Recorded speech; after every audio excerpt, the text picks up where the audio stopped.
Guys एक छोटासा question आहे. I have a car. If I have a car, I had a car. If I had a car, I had a car किंवा if I had a car. ही जी सगळी sentence तुम्हाला स्क्रीनवरती दिसत आहेत, या सगळ्या सेंटेन्सचा मीनिंग सेम आहे का? याचा आन्सर आहे नो. पण गाइज शॉकिंग गोष्ट काय आहे माहितीये का? 99% लोक ही सगळी सेंटेन्स मिक्स करतात. काही तर आय हॅव आणि इफ आय हॅव याच्यामध्ये कन्फ्यूज होतात. काही जण I had, if I had यामध्ये कन्फ्यूज होतात. गाईज यात फक्त तुम्हाला एक सिंपल टाइमलाईन समजून घ्यायची आहे आणि त्यानंतर ती जर टाइमलाईन तुम्हाला चांगल्या प्रकारे समजली तर त्यानंतर तुम्ही स्वतः असे हजारो सेंटेन्स बनवून तुम्ही बोलू शकणार आहात.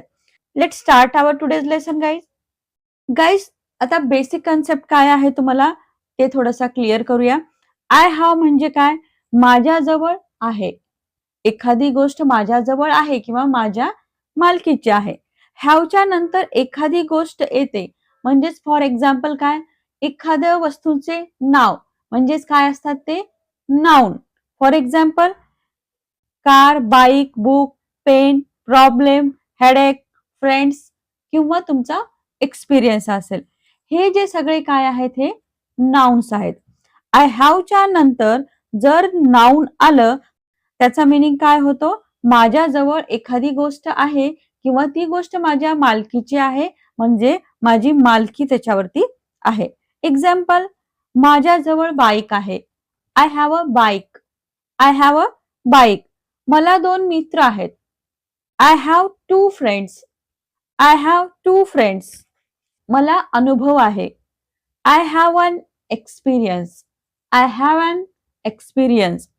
आता इथपर्यंत तुम्हाला क्लिअर झालं.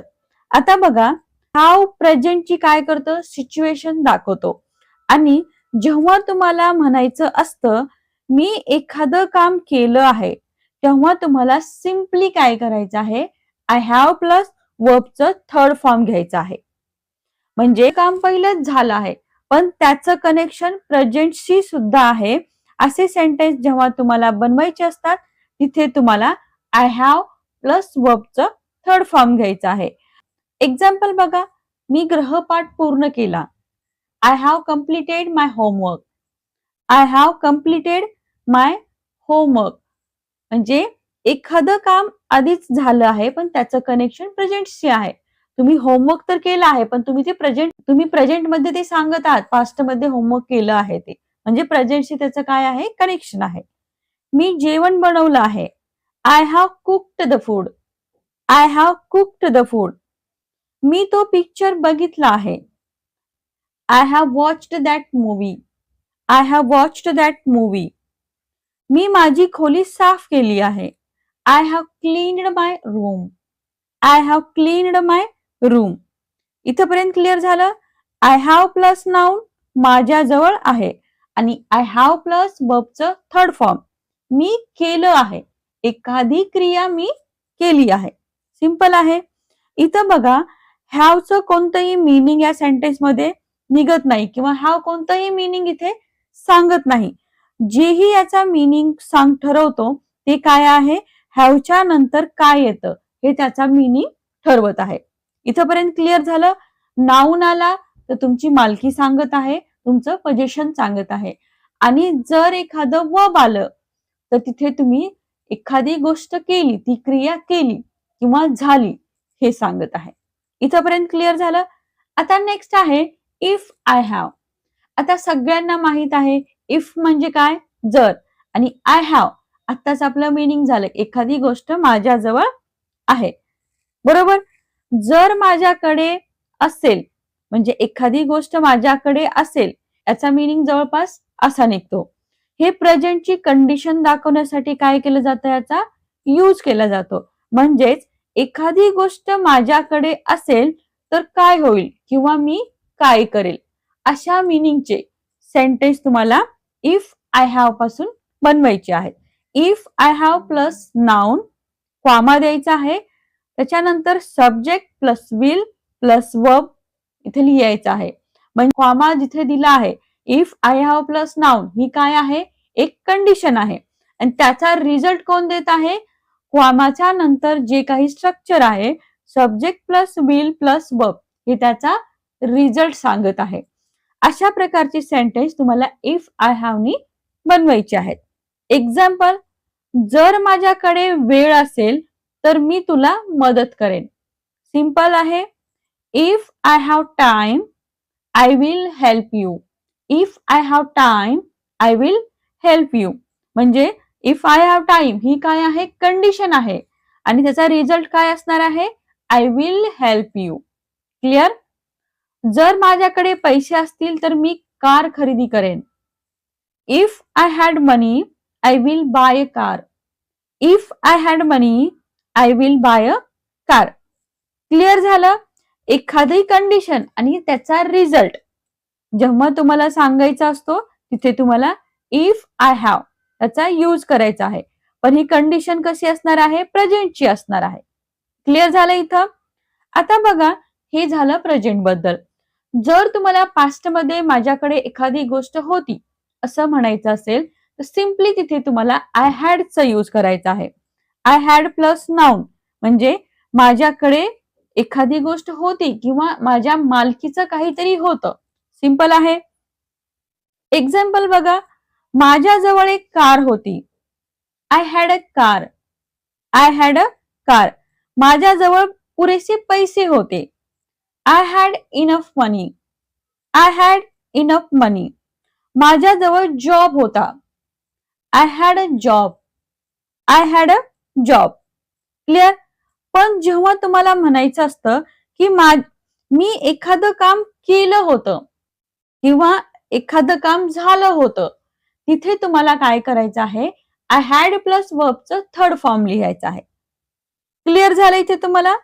याचे म्हणजे काय? हे पास्ट परफेक्ट टेन्स आहे आणि भूतकाळामध्ये एखाद्या क्रियेच्या आधी दुसरी क्रिया पूर्ण झाली होती हे दाखवण्यासाठी तुम्हाला आय हॅड प्लस वर्बच्या थर्ड फॉर्मचा यूज करायचा आहे. एक्झाम्पल, मी माझं काम पूर्ण केलं होतं. I had finished my work. I had finished my work. मी जेवण केलं होतं. I had eaten lunch. I had eaten lunch म्हणजे पास्ट मध्येच तुम्ही केलं होतं हे सगळं. याचा प्रेझेंटशी काही रिलेशन नाहीये. मी घरी गेलो होतो. I had gone home. I had gone home.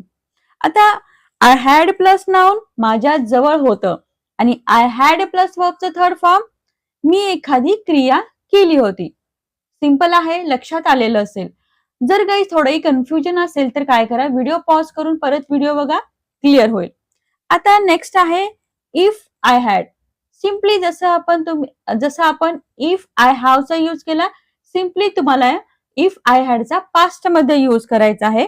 माझ्याकडे एखादी गोष्ट असेल, पास्ट मध्ये एखादी गोष्ट असेल तेव्हा ही जी सेंटेन्स असतात ही इमॅजिनरी किंवा जी परिस्थिती असलेल्या परिस्थितीपेक्षा वेगळी परिस्थिती दाखवण्यासाठी अशा सेंटेन्सचा यूज करतात. If I had plus noun comma I would plus वर्बचं फर्स्ट फॉर्म इथं घ्यायचं आहे. म्हणजे पहिली कंडिशन आणि सेकंड रिझल्ट. जर माझ्याकडे कार असती तर मी मुंबईला गेलो असतो. इमॅजिनेशन आहे. If I had a car I would drive to Mumbai. If I had a car I would drive to Mumbai. जर माझ्याकडे वेळ असता तर मी इंग्रजी शिकलो असतो. If I had a time I would learn English. If I had a time I would learn English. पहिल्या कंडिशनच्या नंतर कॉमा देणं इथे गरजेचं आहे सेंटेन्स मध्ये. क्लिअर झालं? आता सगळ्यात कन्फ्युजिंग पार्ट बघूया आपण. आय हॅड हॅड कुठे यूज करायचं किंवा हे ऐकल्यानंतर थोडस विचित्र पण वाटतं. बऱ्याच जणांना हे असं वाटतं की चुकून डबल हॅड लिहिलं आहे. पण गाईज असं काही नाही, एकदम इझी कन्सेप्ट आहे, तो बघूया आपण. इथे बघा guys, I had had plus noun. इथे बघा, इथे जे पहिलं हॅड आहे हे काय करत आहे? पास्ट परफेक्ट टेन्सचं हेल्पिंग वर्ब आहे आणि जे सेकंड हॅड आहे हे हॅवचं थर्ड फॉर्म आहे म्हणजे पास्ट पार्टिसिपल आहे. क्लिअर? म्हणजे याचा मिनिंग काय होतं? आय हॅड हॅडचा माझ्याकडे आधीच होतं.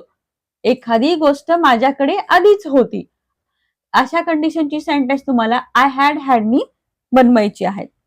एक्झाम्पल, मी घरातून निघण्यापूर्वी नाश्ता केला होता. पास्ट मध्येच घरातून निघण्यापूर्वी तुम्ही नाश्ता केला होता. I had breakfast before left home. I had breakfast before left home. म्हणजे पहिली घटना आधीच पूर्ण झाली म्हणून आपण इथे काय केलं, हॅडचा इथे यूज केलेला आहे. तू फोन करण्यापूर्वी मी जेवण केलं होतं. I had lunch before you called me. I had lunch before you called me. औषध घेण्यापूर्वी मला डोकं दुखत होतं. I had a headache before taking medicine. I had a headache before taking medicine. I had म्हणजे काय, आधीपासूनच माझ्याकडे एखादी गोष्ट होती. क्लिअर झालं? आता बघा, इफ आय हॅड इथं का याचा यूज तुम्ही भूतकाळातील न घडलेल्या परिस्थितीबद्दल बोलण्यासाठी केला जातो. If I had plus noun comma I would plus have plus वर्बचं थर्ड फॉर्म इथे घ्यायचा आहे. एक्झाम्पल, जर माझ्याकडे पैसे असते तर मी कार खरेदी केली असती. If I had money I would have bought a car. जर माझ्याकडे लॅपटॉप असता तर मी घरूनच काम केलं असतं. If I had a laptop I would have worked from home. If I had a laptop I would have worked from home. इथे बघा गाईज, इझी कन्सेप्ट आहे. पहिल्यांदा नाही समजला परत व्हिडिओ बघा जेणेकरून हा कन्सेप्ट क्लिअर होईल. आणि हा कन्सेप्ट एकदा क्लिअर झाला की अशा प्रकारची हजारो सेंटेन्स तुम्ही बोलू तर शकणारच आहात. पण गाईज, जर अशी सेंटेन्स तुम्हाला कोणी बोलली किंवा तुमच्या समोर आली किंवा कधी वाचण्यात आली, तिथे तुमचं कन्फ्युजन होणार नाही आणि एक्झॅक्ट मिनिंग तुम्हाला काढता येईल. गाईज, व्हिडिओ आवडला लाईक करा, शेअर करा. चॅनलवर तुम्ही नवीन असाल तर सबस्क्राईब करायला विसरू नका.